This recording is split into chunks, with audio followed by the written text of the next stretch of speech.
Welcome back to the show. Did the Federal Reserve just adopt Ripple's technology? Somebody roll that beautiful intro so we can find out.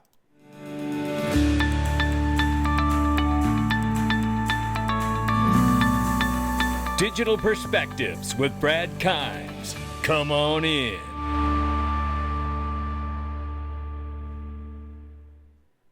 Welcome back to the show. You can follow us on X, YouTube, and digperspectives.com for exclusive content. Right now, $3.25 trillion market cap for crypto.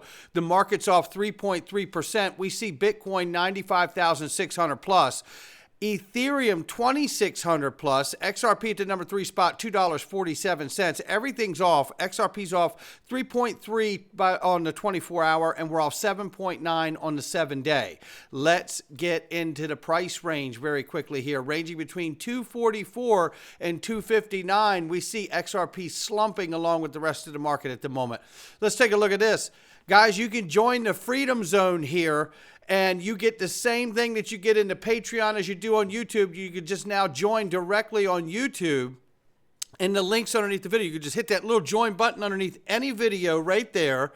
Or you could go down and hit more on the links and take a look at all the great stuff we have for you down there. So make sure you check that stuff out and join that Freedom Zone. You're going to love what we have for you today. It is on fire. Just like you're going to love this. Viva Las Vegas. Yeah, Monerex is proud to sponsor XRP Las Vegas 25, and we're proud to have them, the largest XRP conference in the world. Join us May 30th, May 31st as our CEO, Mark Otto, takes the stage to discuss the role in shaping fintech innovation in Mexico, how we are leveraging the XRP ledger to revolutionize financial infrastructure, and our vision of the future for the future for global payments and financial inclusion. Monerex team will also be there, ready to connect and engage with the community. See you in Las Vegas. We can't wait. You can see all the other incredible people, and there's so many more. Go check it out. It's unbelievable. Brad Garlinghouse, Mark Otto, Simon McLaughlin from Uphold, and Austin King from Omni, and that's just the tip of the iceberg. Now let's get into this. The upgrade to ISO 20022 represents a significant industry-wide effort to modernize correspondent banking in the digital age. And you know what? This is where we start today, because there's been a lot of confusion about this. A lot of people say ISO 20022 has nothing to do with XRP. And you know what? Kind of right, but kind of not. It's a little misleading. Right? Just like, I'll tell you this, just like ISO tokens can be misleading to people because there really is no such thing. It's slang, right? To represent tokens that may be used in the financial system that have utility. It's a slang term that's been put on it so you don't have to explain to everybody. But I say this, we know ISO 20022 is a messaging system. Now, let's just compare it. I like to use the highway and the roads and the cars as analogy. So just before we move through this very quickly, there's people here of all different levels of understanding. So just very quickly, ISO 20022 is a messaging platform. It's a messaging platform, and it is a standardized choice to get everyone in the financial system to move over to ISO 20022, which has been around for more than a decade. This standardization reminds me of the standardization of the shipping industry. You know, when they made all the ships big, and when they made the containers the same size, they made the ports with the same cranes and the same trucks to be able to carry that. And so that uniformity and that standardization around the world at all the ports, and think about what that's done for global supply trade. It's unbelievable. Unbelievable the impact that it's had, that standardization. And we're going to see that same standardization with ISO 20022, and it will help with the integration of not only better messaging and rich data collection, but it will also allow for the coding of digital assets like stable coins and other assets, as I imagine, XRP, XLM, and others, right? So this is really amazing. It's an amazing time. To upgrade the ISO 2022 represents a significant industry-wide effort to modernize correspondent banking for the digital age, which is absolutely true. Now, let me move you here, which we're gonna get to that Pega Soltani video, and you're gonna want it. This here, I want you to look, and shout out to Smoke Dog for this. If you're not following this guy, I just don't know what else to say. I mean, you're missing a lot. This guy's working very hard all the time. Ripple CBDC Innovate Hackathon drives CBDC central bank digital currency application development. And then to talk about Ripple and the work that they've done with so many people, and whether it's developer side or the central bank side. And we know about the financial inclusion, interoperability, and the rest of it, retail facing side, ISO 2022, and digital assets. That's what we're talking about. Interoperability between that messaging system and digital assets. You know, just like messaging on a highway would be all the signs, right? You know, and then what is it? The digital assets are the cars on the highway. They work together. They may not be the same thing, but they're all working in tandem together for an ultimate goal. Now let's take a look at this, because this is important, because here we are on the edge and the cusp of stablecoin legislation. Will be the first mass of cars and vehicles running around on these new value protocols known as superhighways, right? So this is why it's so important to understand why ISO 2022 actually does have a lot to do with digital assets as well as messaging. High care. In today's payment world, the standards are really different around the world. So if you're using the SWIFT system or TIPS in Europe or Fed in US, you follow a different protocol. In addition, the data that you can transfer, the richness of that data is really limited. So what you get is a bunch of closed networks that don't speak to each other, and unstructured data that's opaque. So there's a lot of manual intervention and ultimately a really poor payment experience. With ISO 20022, these problems will be solved. So ISO 20022 is a global standard for financial information exchange. This enables interoperability between different systems, straight through processing of payments, and rich data transfer. And it'll also foster competition because it's open and flexible. At Ripple, we've been aligned with ISO 20022 from day one. We've always recognized that this is the direction of payments and it'll be better for everyone. And we were really a first mover on that front. We've also joined the standard body to help contribute to how payments will shape in the future. Now, just think about that statement right there. Now, if it didn't have anything to do with XRP, why would they be fooling with it? If it didn't have anything to do with digital assets, then why even bother? So that's a bit misleading, right? Going back to your point around security, Ripple's also really committed to the highest standards in safety, privacy, and security. And a testament to this is that we have our SOC 2 certification. For those not very familiar with SOC 2 reports give really valuable information about an organization's security capabilities, so each of their customers and users can have confidence in that service, which means that anyone using Ripple's solution knows that we adhere to the most modern security and privacy standards. And in line with that, we've also received our SOC 2 Type 2 report. So not only do we have the policies and processes in place around various criteria related to security, availability, and the integrity of the system, but also that we've been doing so consistently for a period of time. No doubt about it. And I think this speaks to exactly why we've been beat up for so many years, because Ripple's been focused on being compliant and working within the financial industry to be compliant, that it looks like the coin isn't going to go anywhere because they don't want to do anything prior to being in compliance, right? And having legislative clarity.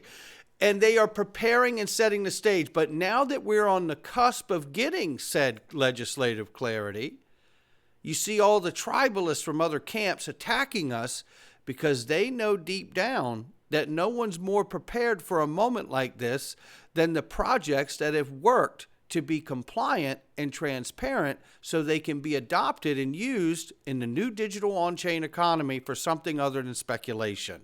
Write that down. The European Central Bank says it's set to launch a unified payment system powered by blockchain to enable financial institutions to settle transactions using central bank money.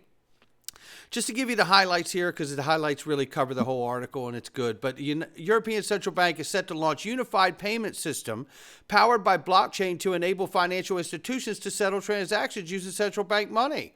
Oh, well, this is interesting. Yeah, I love hearing this. Aiming to create a unified European financial ecosystem, the executive board member emphasizes balancing innovation with security. The ECB is gearing up for the major financial transformation with plans to roll out a unified payment system powered by blockchain technology.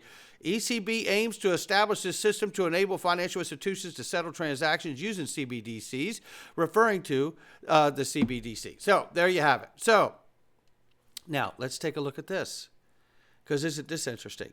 Smoke Dog says, yes, Algo, XRP, and XLM have been documented as participants in the European ledger, a single financial market infrastructure for Europe.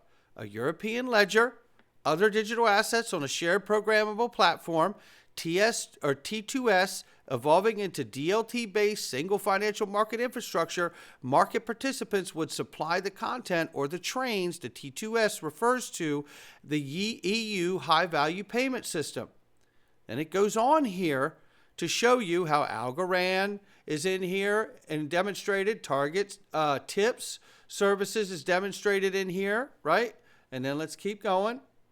And then you can see here the Trans-European Automated Real-Time Gross Settlement Express Transfer System, known as Target 2, in Europe has set the pace for standardized payments between investment banks. And they're doing this by leveraging virtual currency infrastructures such as Ripple.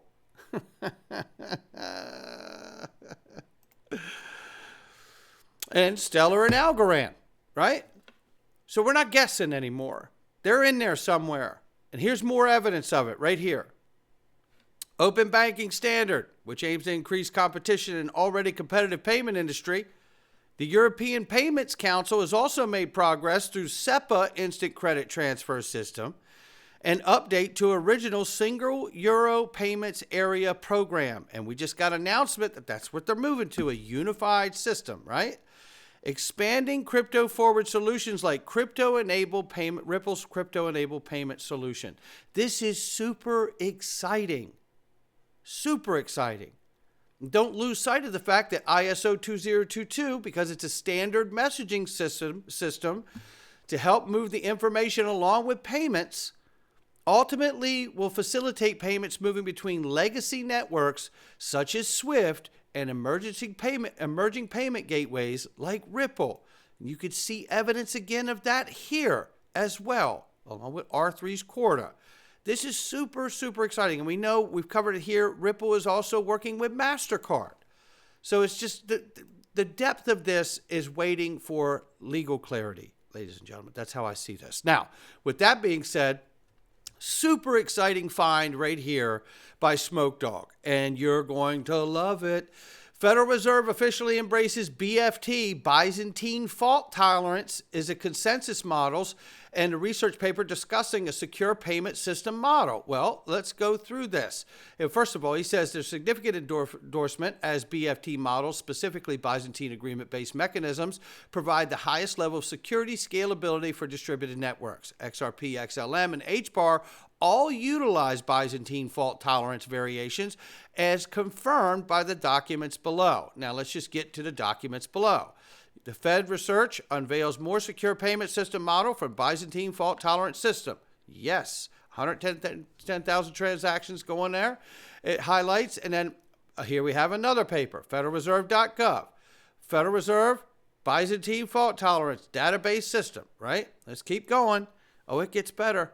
Ripple and Stellar, Federated Byzantine Agreement. Ripple and Stellar use a federated voting process that is a variant of the Byzantine fault tolerance. Oh, you're going to love where I'm taking you today. Byzantine, we're not even there yet. Byzantine fault tolerance, highest level of security for distributed networks. Yeah. Now, you know who Jim Rickards is, right? Jim Rickards is a big gold bug. I love Jim Rickards, a brilliant mind, an author, an economist. The guy is just, I mean, he's super, super smart. I would love to meet him and talk to him in person. I don't know if he'd like me, but I certainly like him. I'll tell you that. He's amazing.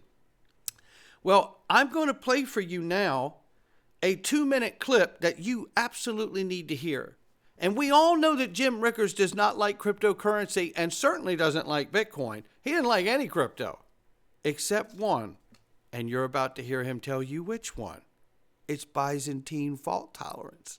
The main difference, there are many differences in this blockchain technology, but the main difference is validation. Because remember, the whole idea of cryptocurrencies and blockchain and the original Bitcoin and what Satoshi Nakamoto came up with is that we're going to have a trustless system.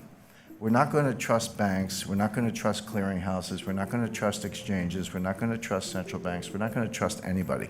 We're going to have a decentralized system that a community can validate, and we don't have to rely on anybody in particular. That was the original idea. So the question is, what's your method of validation?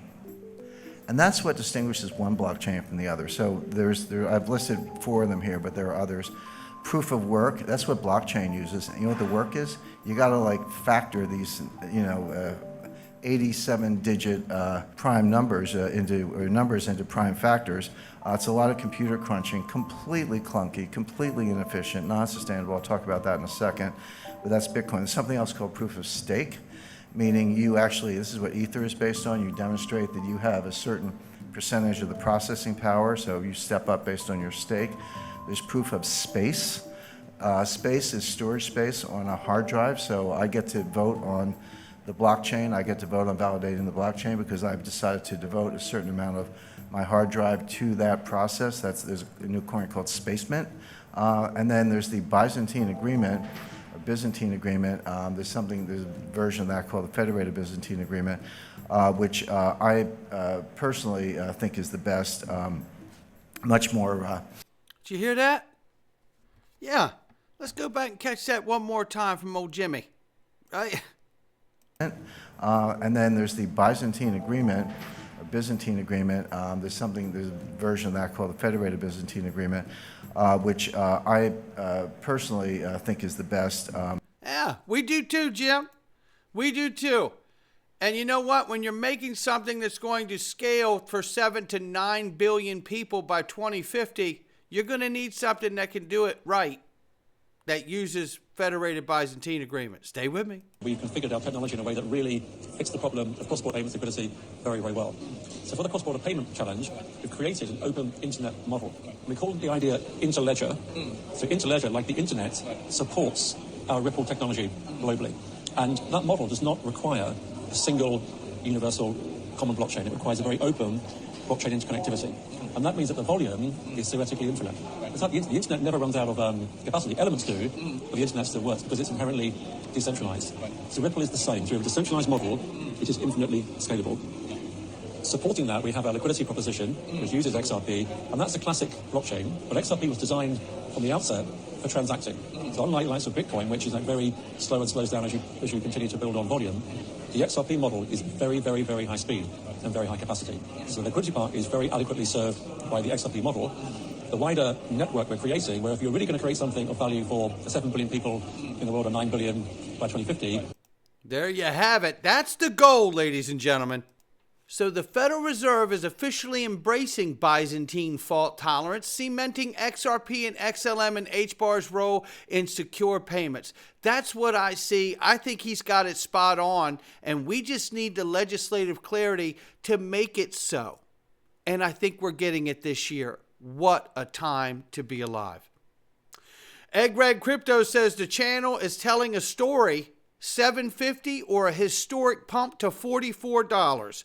Really quickly here, general rule of thumb in TA, it is essential to ignore the noise and focus on the chart is actually showing you. He goes down here, what's happening? XRP is broken out of the white channel and consolidating above it. This is an extremely bullish signal, often leading to strong momentum, especially on the monthly time frame. Approach 1, the white channel measured move based on the breakout measured move targets $7.50. While at the same time, approach 2, which would be the 2017 Wave 3 repetition. If XRP mirrors its 2017 Wave 3, which was the most powerful wave, it could rally 2,300% upon closing above the white channel. This would put XRP in the $44 range. Now notice what he said there. Upon closing above the white channel. All right, let's get into this. So looking at this, closing above this white channel, right? You got to get above that white channel for this to be a real conversation is what I'm taking from what he's saying there. However, if we get above that, then it's really about, are we going to get the small pump or are we going to get the big pump like Wave 3? That's what we're waiting to find out. And if we do, my goodness gracious, could it be hard to believe, knowing full well that the Federal Reserve is clearly embracing technology that lines up exactly with Ripple and XRP? I tell you, we can't know the answer 100%, but I'm loving my odds. Not financial advice from me or anyone else. Ladies and gentlemen, we're going into the Freedom Zone. You're going to want to join us today. Oh my goodness gracious, you're going to want to come in here today. Things are happening fast with this new administration, and we're grabbing a hold of it for you. And it is a powerful, powerful day to be in the Freedom Zone. Go join that button or click the Patreon link and come on in and join us. Not financial advice from me or anyone else. We're going inside right now. Come on in. All right, welcome back, everyone. We're going to start right here. Yes, that's right. Kash Patel has been confirmed as the FBI director of the U.S. by the U.S. Senate. The deep state is cooked. Boy, I tell you what, take a listen here. This is the kind of stuff that Kash Patel is very open about talking about, and he's now the FBI director, and he don't have to talk about it no more. He can actually do something about it. Adam Schiff is the worst criminal in Congress in the last 250 years. Adam Schiff went to the podium day after day after day saying, I know nothing about this. We're not going to discuss it. We're going to protect it. And then he, Adam Schiff, led the prosecution of the impeachment trial in the Senate of President Donald Trump. Talk about someone who was conflicted out of the game because he was part of the hoax that brought Charmella in, manufactured that false accusation, and then peddled it out to the world, and he continued, not surprising, he's lied about almost everything in his life. But now he lied just to set up a presidential impeachment. And that's what I was talking about, these disinformation campaigns. He should be investigated because he lied to the world about his interactions with Charmella, who is a whistleblower, and I can't stress it enough, that started a presidential impeachment. Well, there you have it. And those things sound like treason to me. I don't know. We'll see. But I tell you what, here's Jim Comer, and listen to what he says. Bond's in Pam Bondi's court now. We did the investigation. Obviously, when Joe Biden pardoned his entire family, that was an admission of guilt. That was an admission of guilt when he pardoned his entire family. But remember when we covered Representative Mike Flood, the Speaker of the House, talking and breaking down that President Biden had no idea of the business they were talking about when he went to see him at the Oval Office, and how much obstruction took place to try to avoid Representative, it wasn't Mike Flood, it was the Speaker of the House, Mike Johnson. Sorry, my apologies. So when Johnson went to see Biden, and they put up this huge fight to try to obstruct him from even sitting with the president. And then when they did, he realized just how his mental faculties were not with him. Well, and then he told that story publicly. And when we talked about it here in the Freedom Zone, I told you guys, I said, this sounds a lot like making the case that none of these pardons could stand up because President Biden wasn't competent enough at the time when he did them and signed them. Take a listen. Obviously, when Joe Biden pardoned his entire family, that was an admission of guilt. So we're hopeful that the Trump Justice Cabinet disregards the pardons, because I don't think the pardons would stand up in court. This family should be held accountable. Right now, the only person on the planet that has the ability to do that would be the Justice Cabinet. So hopefully they'll do that. They've got a lot of stuff to clean up there. But Jim Jordan and I, we've done the investigation. We've proven the criminal wrongdoing. The banks caught it years ago. I'm optimistic that Kash Patel will be able to hold some people accountable in the FBI that were a part of the cover-up that allowed the statute of limitations to expire on a lot of that stuff. So I think that justice is about to happen, and I'm just proud of the work that my colleagues on the Oversight Committee did in exposing the crimes that the Biden family committed to the American people. I think that was an important piece of the election. The American people knew this past November how corrupt the Biden family was, and how the Democrats in Congress had done nothing but defend and obstruct to prevent the American people from getting the truth. It's interesting because, when you think about it, it's like a president has issued presidential pardon for his own family. What in the hell are we talking about here? There is no defending whether they're crooked or not.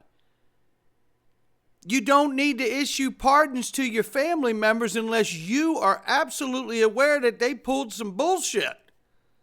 So you're telling me the president can go in here, Banana Republic style, rape, pillage, and burn, and do whatever he wants, weaponize the government and everything around him, the lawfare and all of it, for their own gain and power and control, and then just simply issue a pardon for all of his boys and family and stuff.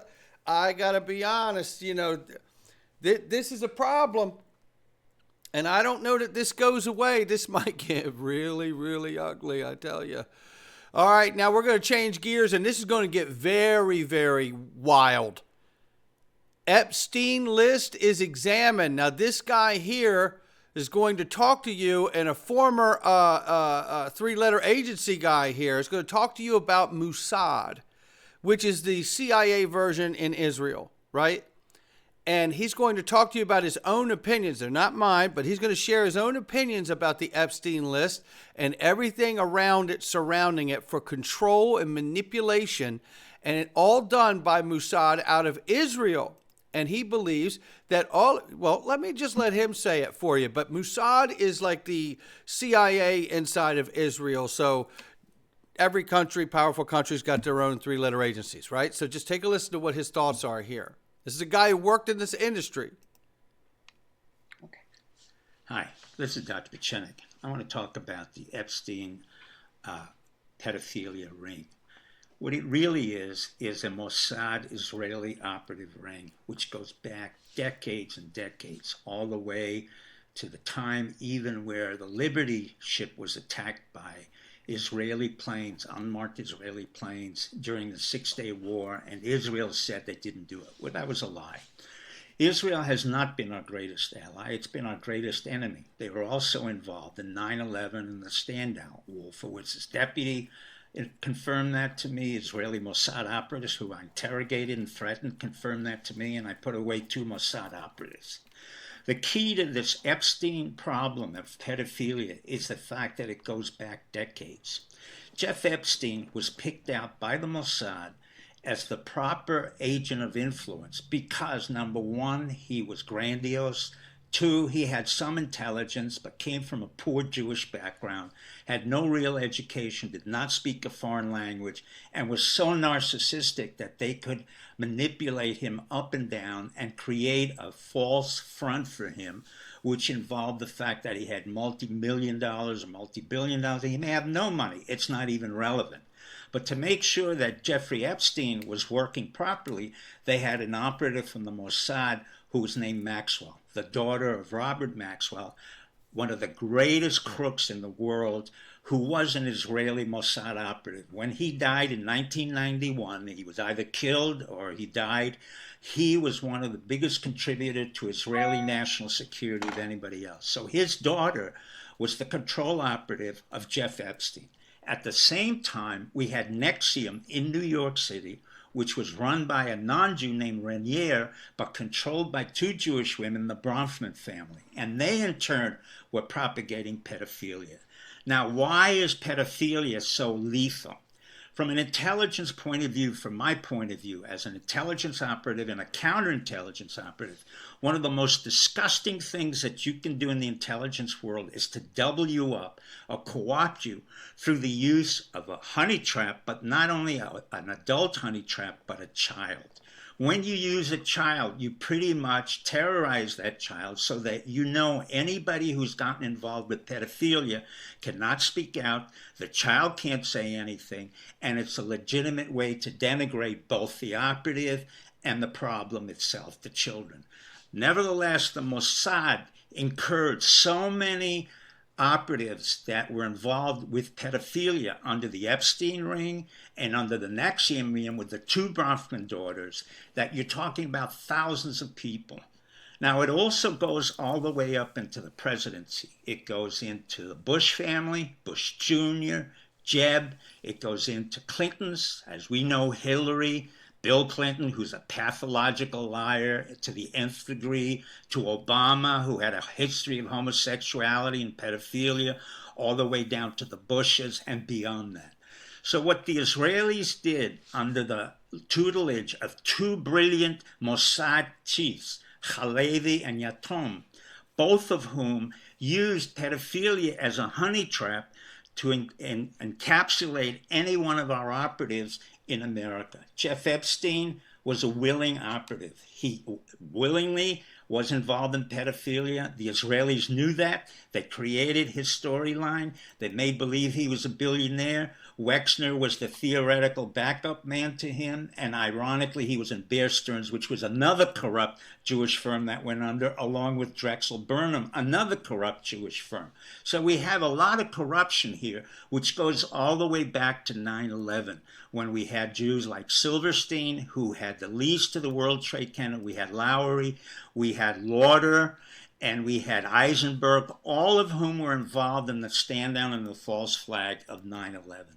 So from 9/11 on, Trump understood that the Israelis had been involved in our intelligence service and in compromising America. He never forgot that. And what he did blatantly was to turn around, and on a certain day, he decided he was going to indict every one of the Mossad operatives, as well as the Israelis, on charges of pedophilia. Not on charges of spying, because that wouldn't work. But Acosta, the Secretary of Labor, was correct when he said that Epstein got off of the prosecutor's indictment in Florida because he worked in the intelligence service. Now, it's not only the Mossad that's involved. Clearly, the CIA was involved. And it was the old CIA and not the present CIA. Why do I say that? Because the heroes of this picture is not only Trump and the White House, but it really involves what I consider to be my deep state, which is what I've talked about for 20 years, the people at the NSA, the NRO, the NGA, the CIA, the new CIA, and other intelligence organizations, which blew this operation apart over the past 10 to 20 years, because in their NSA sweep of our telephones, or the metadata as they called it, they had picked up Israeli compromises all over the United States and in the world. What we have now is a real problem with Israel. And Israel has been placed on notice because our ambassador, the Jewish ambassador there, as well as Kushner, have made a very clear statement. Israel, you're on notice. If you do not make a peace treaty with the Palestinians, there will be more serious repercussions than you imagine.